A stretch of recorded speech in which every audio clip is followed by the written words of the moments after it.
you're tired. And I don't just mean the kind of tired that a good night's sleep can fix. It's that heavy, persistent weight in your bones that comes from holding everything together for everyone else while you're secretly coming apart. It's a weariness that lives in the marrow, a silent hum of fatigue that greets you the moment you open your eyes. You wake up, you check your phone, and you immediately start calculating how much energy you have to ration just to make it to sunset. If you feel like you're running on fumes, it's because you are. I see the way you've turned functional into an art form, even when your heart isn't in it. You have become a master of the autopilot life, navigating traffic, answering the same questions, and nodding at the right times, all while a part of you is screaming for a moment of genuine stillness. It's the exhaustion of a person who is constantly scanning the horizon for the next crisis, the next demand, or the next person who needs a piece of them. Think about the sheer amount of mental labor it takes just to appear fine. It's like carrying an invisible, heavy trunk through a crowded room and trying to act like your arms aren't shaking. You've become so good at it that people have started to rely on your strength, as if it's an infinite resource. They see the steady hands, but they don't see the white knuckles. They see the finished task, but they don't see the hour you spent sitting in your car in the driveway, staring at the steering wheel, just trying to find the courage to walk through your own front door. This kind of exhaustion is lonely because it's so quiet. It doesn't usually look like a breakdown. It looks like a slow fading of color. It's the hobby you haven't touched in months. It's the way your favorite song now just feels like more noise. It's the internal sigh you let out when the phone rings, even if it's someone you love. You aren't being cold, and you aren't being lazy. You are simply depleted. Your internal battery isn't just low, the charger itself is frayed.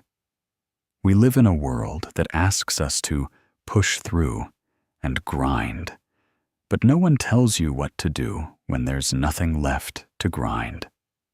You've been told that rest is something you earn after the work is done, but when the work of surviving is never ending, you never feel like you've earned the right to stop. So, you keep going.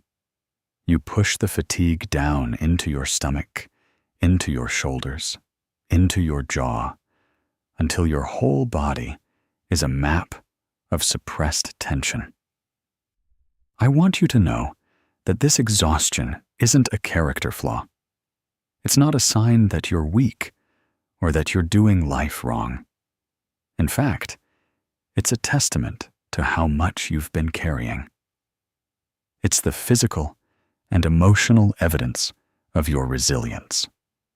But even the strongest foundations can only take so much pressure before they begin to hairline fracture. Maybe today, the most productive thing you can do is acknowledge the weight. Not to fix it, not to self-care your way out of it with a checklist, but just to sit with it and say, I am incredibly tired.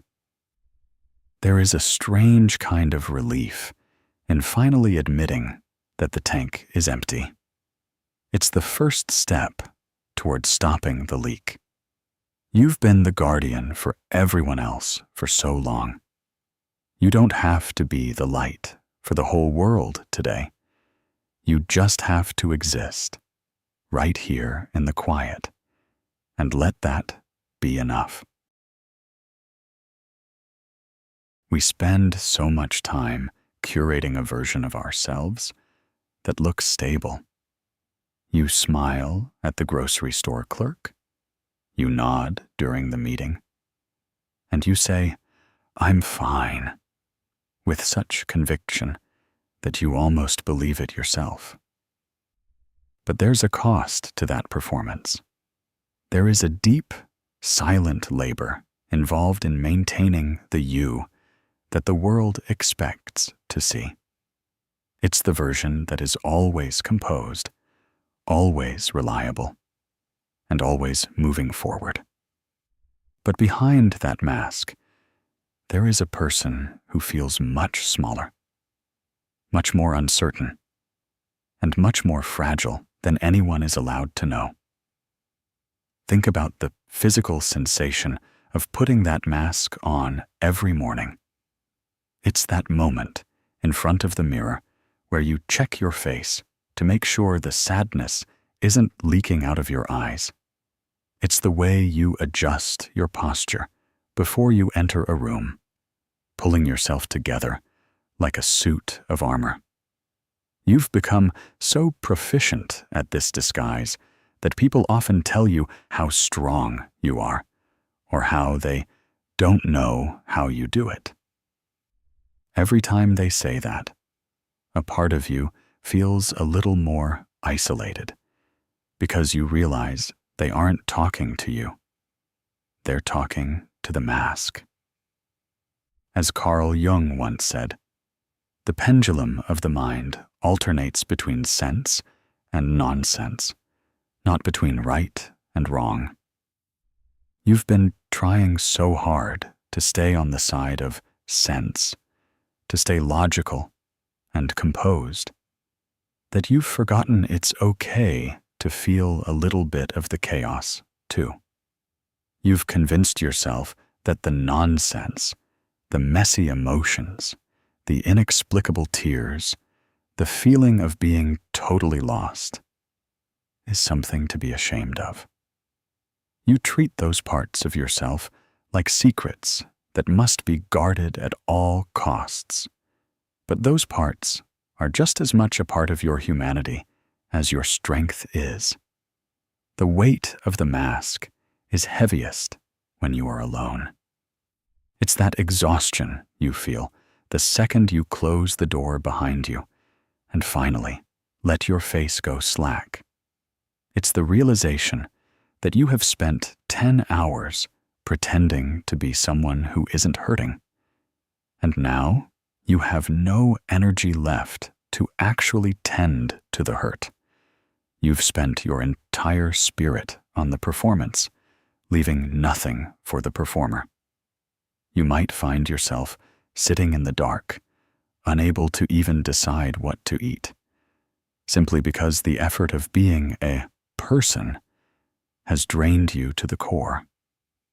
We wear these masks because we are afraid. We're afraid that if we show the cracks, the people we love will look at us differently. We're afraid that if we admit we don't have it all figured out, we'll lose our place at the table. We've been taught that vulnerability is a liability, so we hide it behind a wall of competence. But that wall also keeps the comfort out. When you hide your pain, you also hide the part of you that can be healed.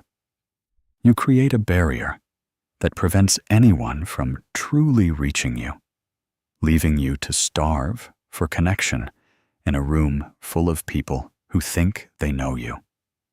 The mask is also a thief. It steals your spontaneity. It steals your ability to be present because you're always 2 steps ahead, checking to see if your cover is still intact. You can't fully enjoy a moment of joy because you're worried about when it will end. And you can't fully process a moment of grief because you're too busy making sure nobody sees you cry. You are living a life of appearances, while your internal world is begging for substance. I want you to consider what might happen if you let the mask slip, just for a second. What if you didn't have the right answer today? What if you admitted to a friend that you're actually struggling, instead of giving the polished update? There is a profound, terrifying freedom in letting the world see the nonsense for a while. You might find that the people around you have been wearing masks of their own, and your honesty gives them the permission to breathe too. You are not a statue. You are a living, breathing human being. You weren't meant to be perfect. You were meant to be whole. And wholeness requires acknowledging the parts of you that are tired, the parts that are scared, and the parts that are just trying to find their way home. People talk about thriving like it's a choice you make every morning with your coffee. They post about morning routines, productivity hacks, and the grind, making it seem like if you aren't constantly ascending, you're somehow failing. But for you, right now, surviving is the victory. It's the quiet, grueling work of simply staying present when every instinct you have is telling you to disappear. We underestimate how much literal energy it takes to keep a heart beating and a mind functioning when the world feels like it's pressing in from all sides. Think about the sheer willpower it took to fold that one basket of laundry today. To someone else, that's a 5-minute chore. To you, it was a mountain. It was a series of heavy movements against the resistance of your own fatigue. Or think about that one email you've been avoiding for 3 days, the way it sat in the back of your mind like a physical weight, and the immense surge of bravery it took just to type a few sentences and hit send. These aren't small things. When you are in the thick of a personal winter, just keeping the pilot light on is a massive achievement. You aren't behind in life. You are currently navigating a season that requires every ounce of your internal resources just to maintain your footing. There is a specific kind of bravery in the mundane. It's the courage to get out of bed when the day ahead looks gray and demanding.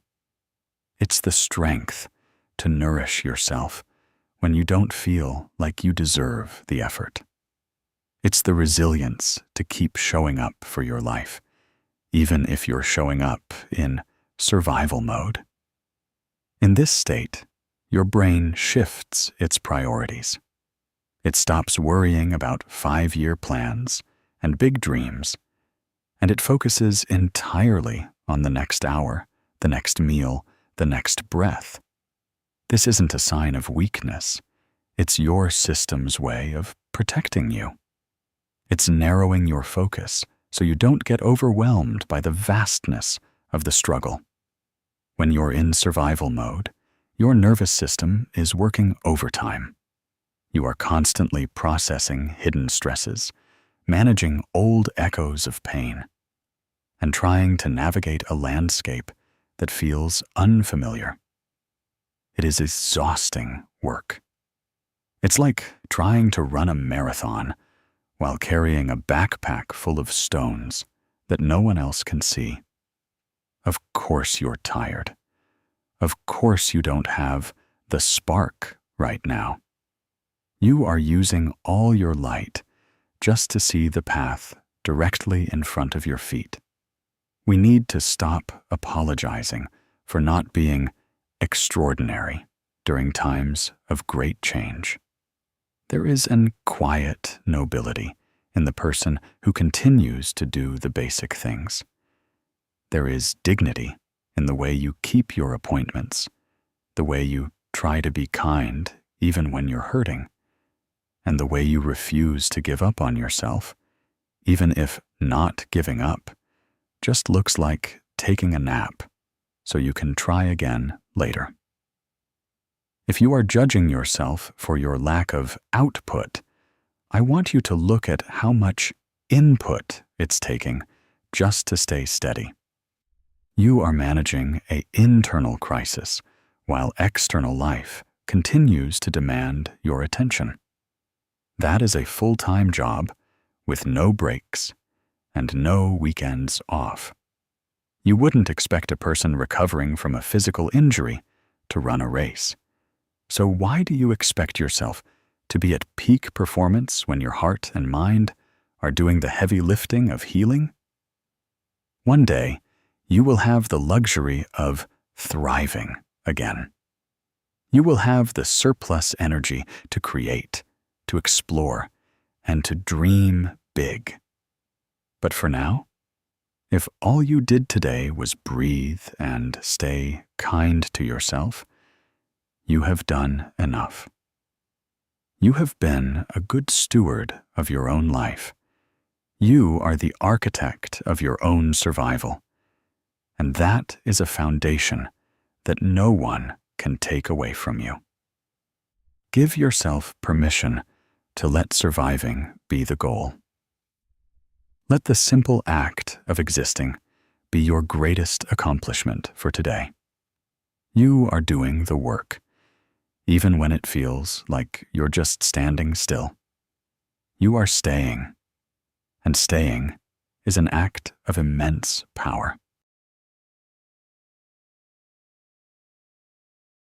There is this nagging voice, isn't there?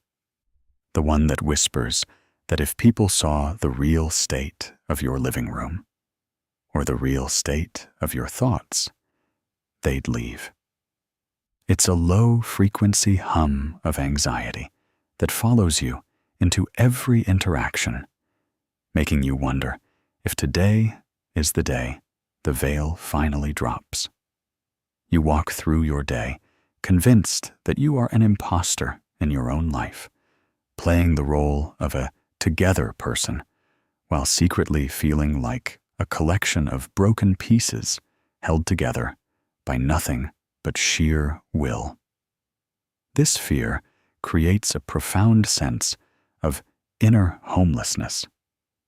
You feel like you can't truly settle into any relationship or any space because you're constantly on guard.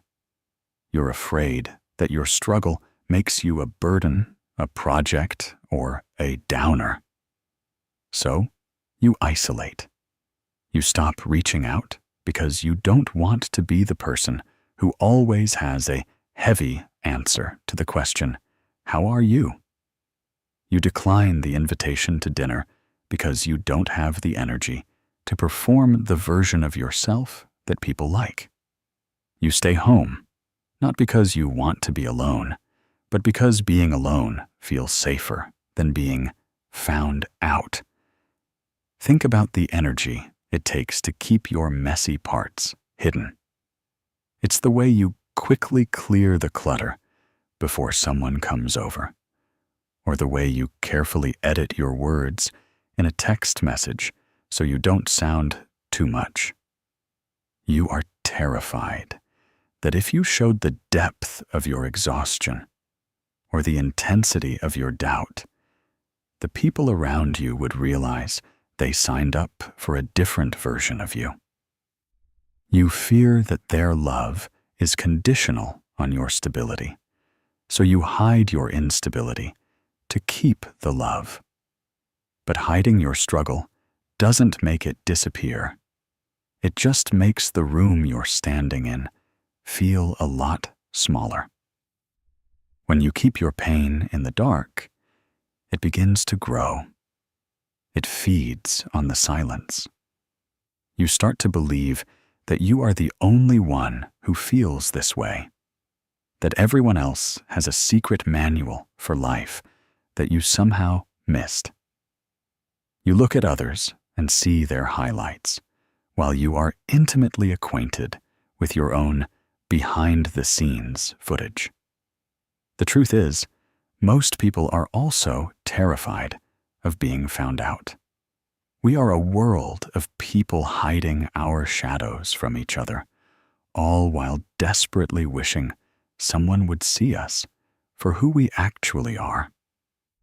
Every time you hide your truth, you lose an opportunity for genuine connection.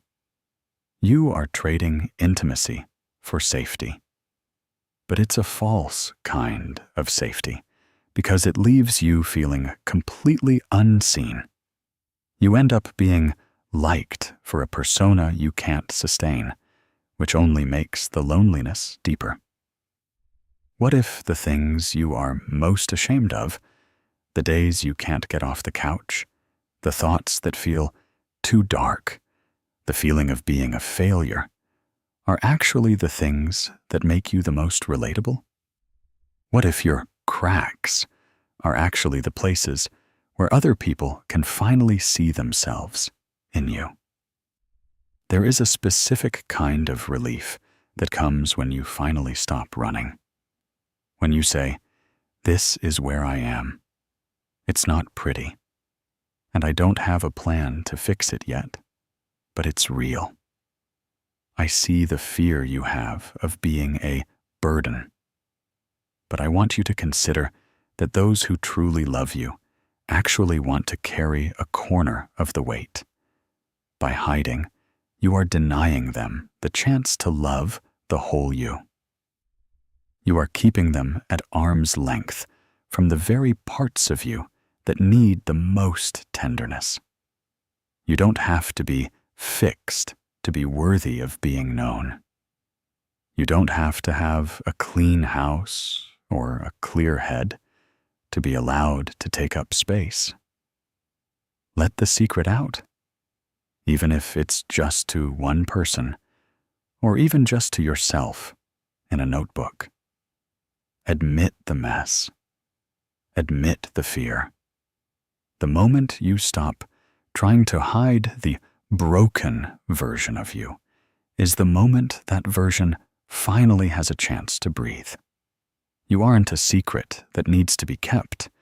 You are a person who deserves to be seen, even and especially in the middle of the struggle.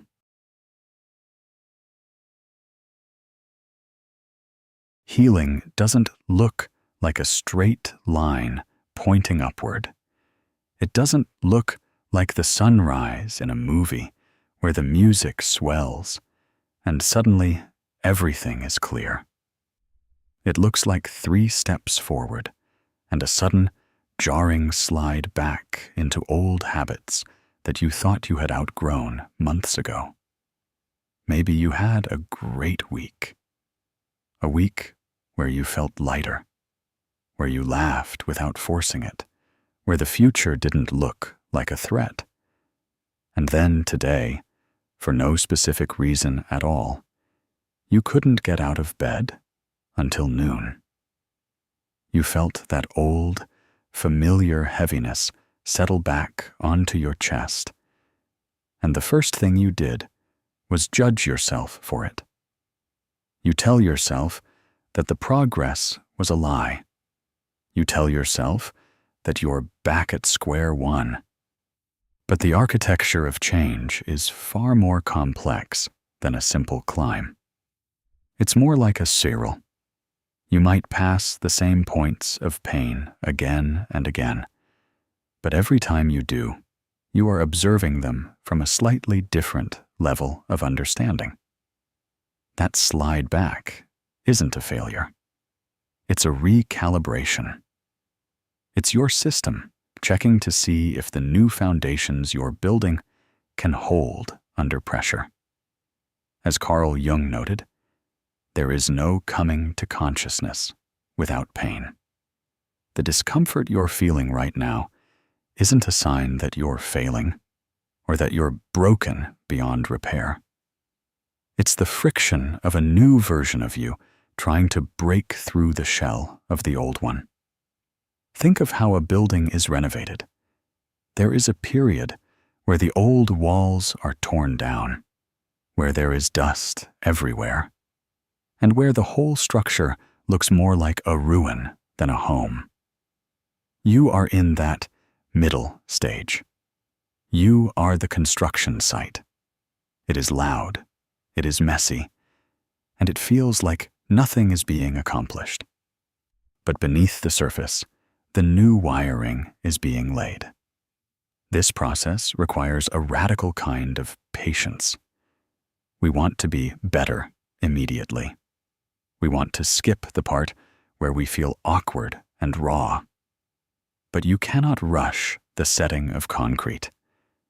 If you try to build on top of a foundation that hasn't had time to cure, the whole thing will eventually crack.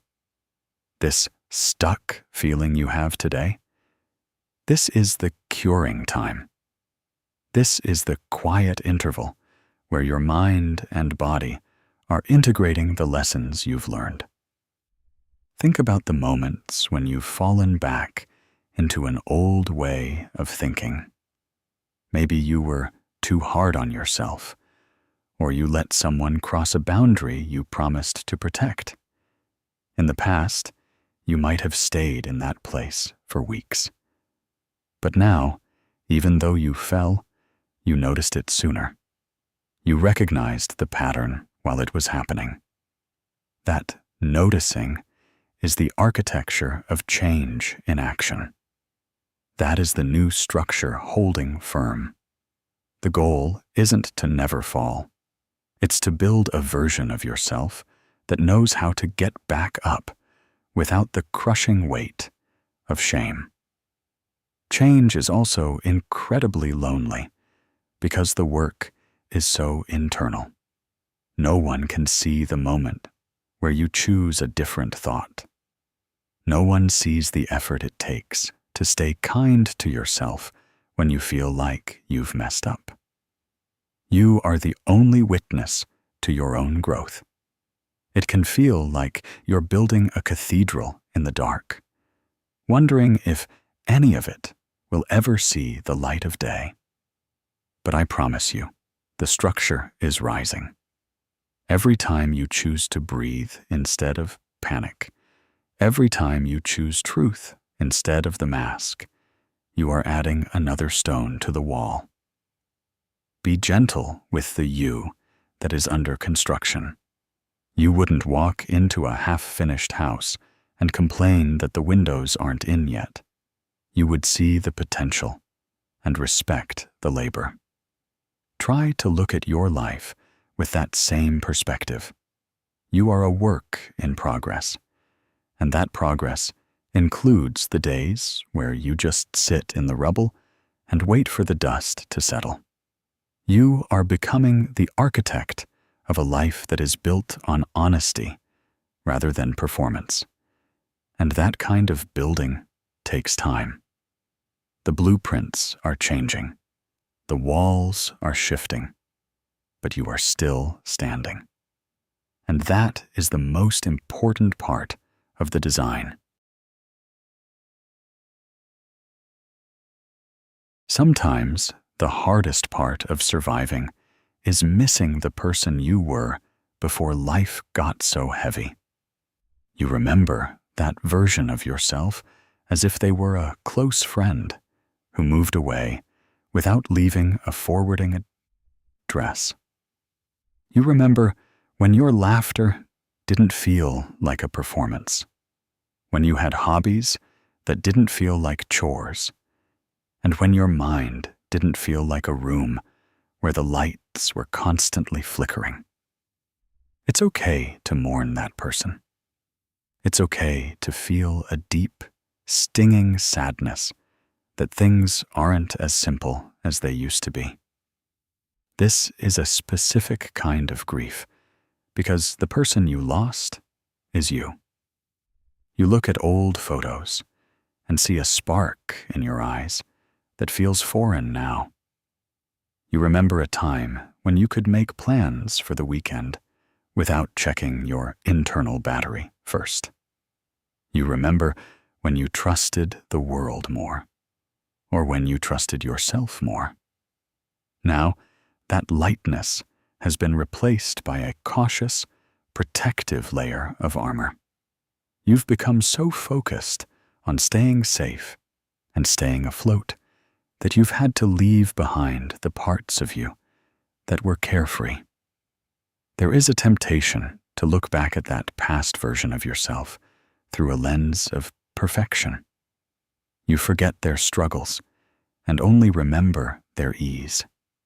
This makes the present feel even more unbearable, like you've somehow failed your younger self. But the truth is, that version of you didn't have to carry what you are carrying now. They didn't have to navigate the storms you've weathered. They were a beautiful version of you for a different season, but they weren't equipped for the terrain you are walking today. As you sit in this grief, it's important to realize that the person you are becoming, the one who has survived the unsurvivable, is far more resilient than the person you lost. The lightness you miss was beautiful, but the depth you are gaining is profound. You are learning the language of the human heart in a way the old you never could. You are gaining a level of empathy, a capacity for endurance, and a clarity of soul that only comes through the fire. We often try to get back to who we were.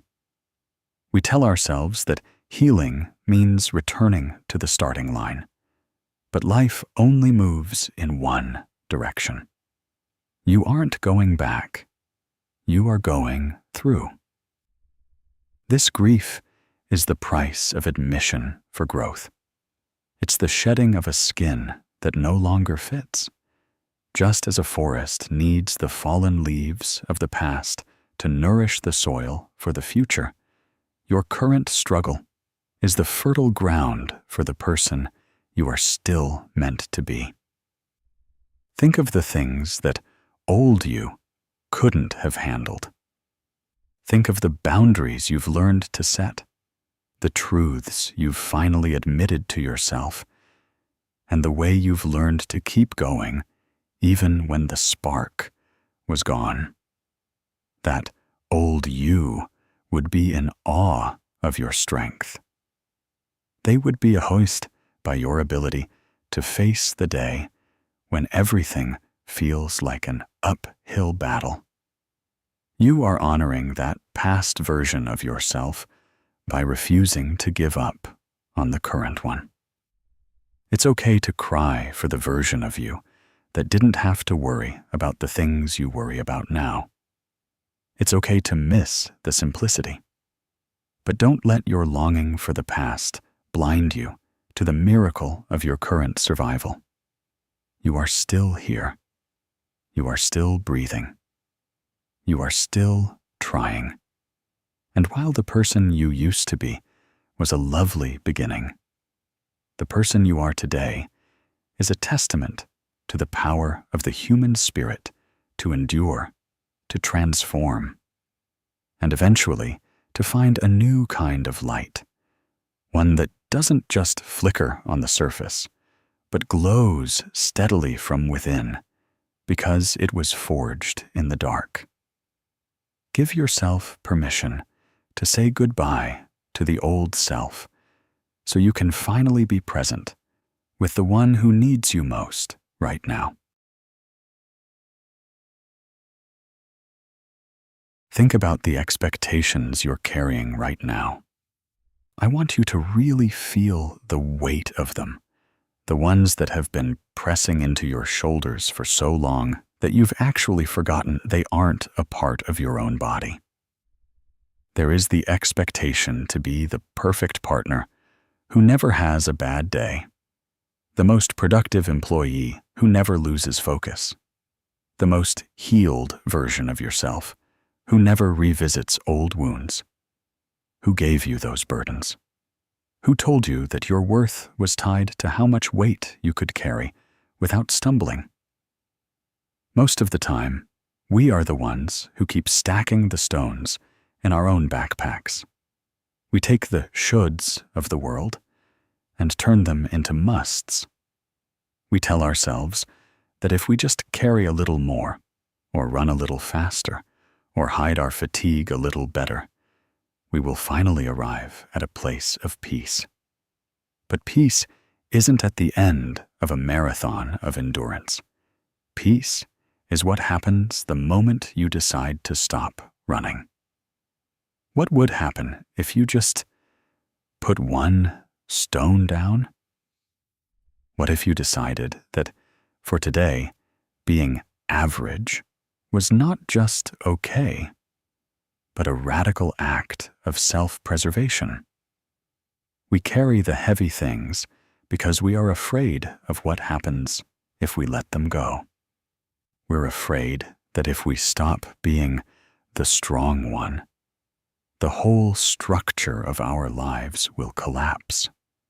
We're afraid that if we admit we can't do it all, the people around us will be disappointed. But carrying things that aren't yours to carry doesn't make you a hero. It just makes you exhausted. It prevents you from having the hands free to hold on to the things that actually matter, like joy, or a moment of stillness, or your own heart. The world won't stop spinning if you take a breath. It won't fall apart if you say no to a commitment you don't have the energy for, or if you postpone a certain task so you can go to sleep an hour earlier. These small acts of dropping the weight are how you reclaim your life. It's the realization that you are allowed to be a person, not just a pillar of support for everyone else. You are allowed to have limits. You are allowed to be tired. Think of the things you've been holding on to out of a sense of obligation. Maybe it's a grudge that has turned into a cold stone in your chest. Maybe it's a version of your life that didn't pan out, and you're still carrying the ghost of that dream everywhere you go. Maybe it's the need to be understood by people who have shown they aren't willing to listen. Each of these is a weight.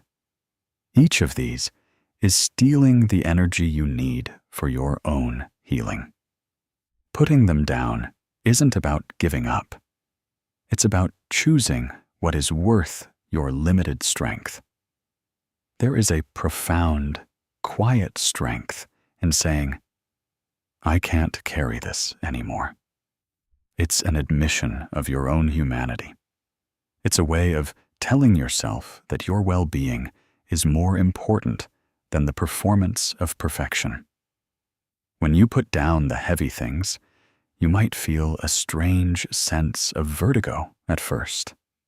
You've been leaning against the weight for so long that standing upright feels unstable. But stay with that feeling. That lightness is where your new life begins.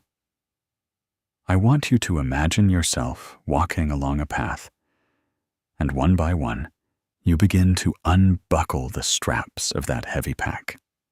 You aren't throwing things away in anger. You are simply setting them by the side of the road with a quiet, "Thank you for what you taught me, but I am finished now." You are choosing to travel light.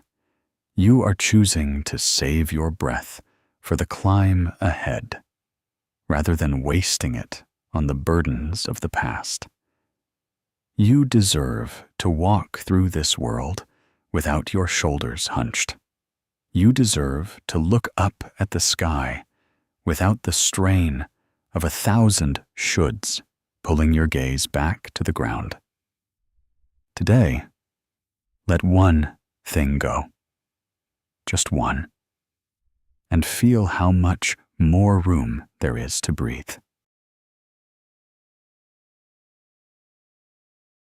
When everything feels like it's shifting, when the ground beneath you feels less like solid earth and more like moving water, you have to find the things that stay the same. In the middle of a major life transition or a season of deep healing, the big picture is often too terrifying to look at. It's too blurry, too vast, and filled with too many questions you can't answer yet. In those moments, your survival depends on the power of small constants, the tiny, dependable rhythms of the world that require nothing from you but your awareness. Think about the way the light hits a specific corner of the floor every afternoon at 4 p.m. It doesn't care about your bank account, your relationship status, or how much progress you made on your healing journey today. It just arrives. There is a profound, quiet mercy in that reliability. Or think about the temperature of your favorite mug in your hands, the solid, ceramic warmth that stays consistent even when your internal world feels cold and chaotic. These aren't just things. They are anchors. They are small, physical proofs that the world is still holding together, even if you feel like you are falling apart. When you are overwhelmed, your mind tries to solve the next 10 years all at once. It tries to figure out how you'll ever feel normal again, or how you'll navigate the mountain of change ahead. But you don't need a 5-year plan right now. You just need a next 10 minutes plan.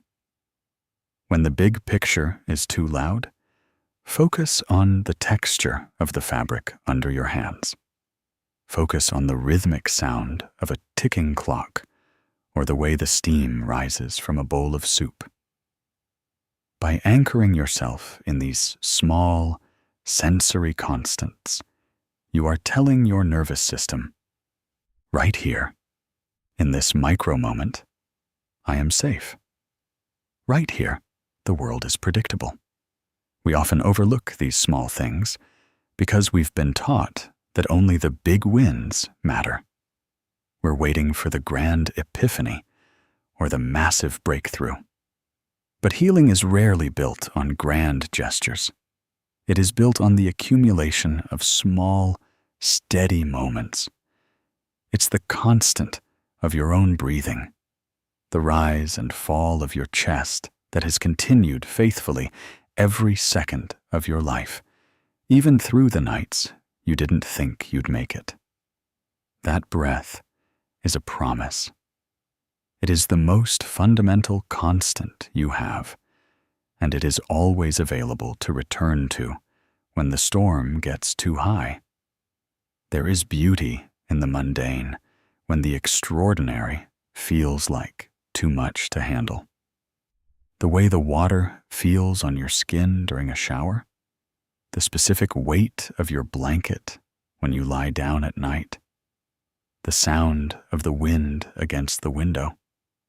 These are the low-stakes realities of life. They don't demand a performance. They don't ask you to be better. They simply exist alongside you. In a season of survival, these constants become your sanctuary. They are the fixed points on a map that help you realize you haven't drifted as far out to sea as you thought.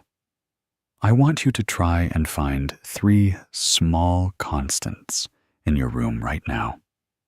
Maybe it's a shadow, a familiar scent, or the feeling of your feet on the floor. Hold on to them. Let them remind you that while the circumstances of your life are changing, the essence of the world remains. You are allowed to live in these small spaces for as long as you need. You don't have to tackle the horizon today. You just have to stay right here, in the company of the things that don't change, and let them steady you. You are doing the brave work of staying present. And sometimes, the best way to do that is to look at the smallest, simplest things and realize that they are enough to keep you grounded. You are still here, and the light is still hitting the floor. And for this moment, that is plenty. We all have parts of ourselves we try to lock away. Our anger, our deep sadness, our jealousy, and those quiet moments of bitterness that we think make us bad people. We treat these parts like unwanted guests in our own homes, ushering them into the basement and slamming the door, hoping that if we ignore them long enough, they'll eventually go away. We spend a lifetime building a bright, shiny version of ourselves to show the world, thinking that if we can just stay in the light, the darkness will vanish. But those parts don't disappear just because we refuse to look at them. They just wait in the dark, growing louder and more restless the more they are ignored. Jung suggested that until you make the unconscious conscious, it will direct your life, and you will call it fate. This means that the things we hide, the shadow parts of our personality, don't actually stay hidden. They leak out in our reactions, in the way we snap at someone we love, or in that sudden, inexplicable wave of anxiety that hits us when we're finally still. By acknowledging that you're struggling, you're taking the wheel back. You're saying, yes, I am hurting, and that is a part of me, but it is not all of me. You are beginning the difficult but sacred work of integration. Think about the parts of yourself you've been most ashamed of lately. Maybe it's the fact that you feel resentful of people who seem to have it easy. Maybe it's the exhaustion that makes you want to stop caring about everything. Instead of pushing those feelings away or labeling them as wrong, what would happen if you sat down with them? What if you treated your sadness or your anger with the same curiosity you'd give to a friend? Integrating the shadow isn't about becoming darker. It's about becoming more whole. It's about realizing that you cannot have the peaks of your joy without also acknowledging the valleys of your pain. When you try to split yourself into good parts and bad parts, you create a civil war inside your own chest. You waste so much energy policing your thoughts and feelings, trying to make sure nothing unacceptable slips through. But when you finally stop fighting yourself, you find a reservoir of energy you didn't know you had. There is a profound relief in admitting, I am angry, and I am also kind. I am lost, and I am also capable. I am terrified, and I am also brave. These things can and do exist at the same time. Your shadow often contains the very vitality you've been missing. Sometimes our anger is actually our suppressed self-respect trying to tell us that a boundary has been crossed. Sometimes our sadness is actually our soul's way of telling us that we need more connection. When we lock those things away, we also lock away the lessons they are trying to teach us. By bringing them into the light, by talking about them, writing about them, or just sitting quietly with them, you take away their power to haunt you. They stop being monsters in the basement and start being parts of your story that simply need to be heard. This process of integration is the ultimate act of self-discovery. It is the moment you stop trying to be a perfect version of yourself and start being a real version of yourself. It is messy and it is uncomfortable, but it is also where your true power lives. You are not a fragmented collection of mistakes and successes. You are a beautiful human being. The light and the shadow are both necessary to create the depth of your character. Today, try to be a little less afraid of your own darkness. One day, you are going to look back at this time, and you won't feel this specific ache. You'll remember it, sure. The way the air felt too heavy to breathe. The way the nights felt like they would never end. And the way your own name felt like a weight you weren't sure you could carry. But it won't be your reality anymore. You will be standing in a different season, one where the sun feels warmer on your skin and the ground feels solid beneath your feet. You'll realize that every day you spent just trying to survive was actually a day you were building a foundation that nothing can shake. I want you to imagine that version of yourself for a moment.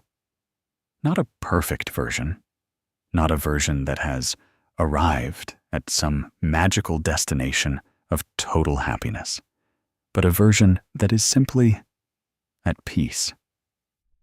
Imagine that person sitting in a quiet room, looking back at the you who is reading this right now. They aren't looking at you with judgment or disappointment.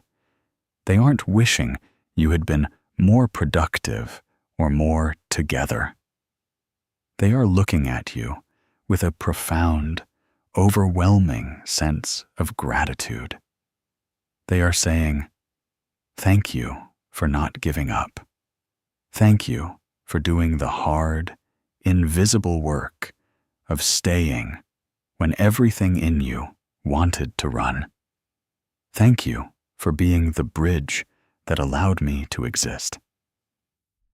You are doing the work of a hero right now, even if it feels like you're just barely making it.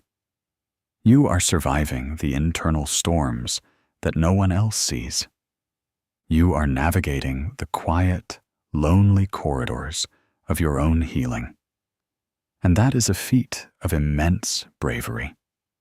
You are learning things about yourself that the thriving version of you could never understand. You are discovering the true depth of your resilience, the actual limits of your strength, and the surprising capacity of your heart to keep beating, even when it's bruised. These are the treasures you are gathering in the dark, and you will carry them with you into the light. When you finally reach that future season, you'll see that your struggle wasn't a detour. It wasn't a waste of time. It was the process of you becoming the architect of your own soul. You'll realize that the broken parts were actually the places where your new self began to grow. You will have a level of empathy for others that is deep and unshakable, because you have been in the depths yourself. You will have a clarity about what matters in life, because you have seen what remains when everything else is stripped away. You are becoming a person of substance, a person of depth, and a person who knows the true value of a single, peaceful breath. So take a deep breath right now. Let it fill your lungs and steady your heart. You don't have to know how you're going to get to that future version of yourself. You don't have to have the map or the stamina for the whole journey. You just have to exist in this minute. You just have to keep being the person who stays. Your future self is already there, waiting for you, cheering you on with a quiet, persistent love. They know you're going to make it. They know how strong you really are, even when you feel like you're made of glass. Be kind to the version of you that is currently in the trenches. Treat yourself with the same tenderness you would give to someone you love who is going through the hardest time of their life. You are doing enough. You are being enough. You are the miracle of your own survival. One day, the weight will lift, the fog will clear, and you will see that you were never as lost as you felt. You were just in the middle of a transformation. You are still here. You are still becoming. And that, more than anything else, is a victory worth celebrating. Hold on just a little longer. The future you is so proud of you. If you're watching this right now, and you've spent a long time feeling like you're the only one carrying a heavy, invisible weight, I want to invite you to join our community. This is a space where we value the truth over the mask, and where just surviving is recognized as the profound victory it truly is. If these words resonated with you, please subscribe and hit the notification bell. It's a small way to ensure that when the world feels loud and overwhelming, you'll have a quiet place to return to, a place where you are seen and understood. I'd love to hear from you in the comments. Which section of today's reflection felt like it was written just for you? Sometimes, simply naming our struggle is the first step toward putting the weight down. Thank you for being here. Thank you for staying. I'll see you in the next one.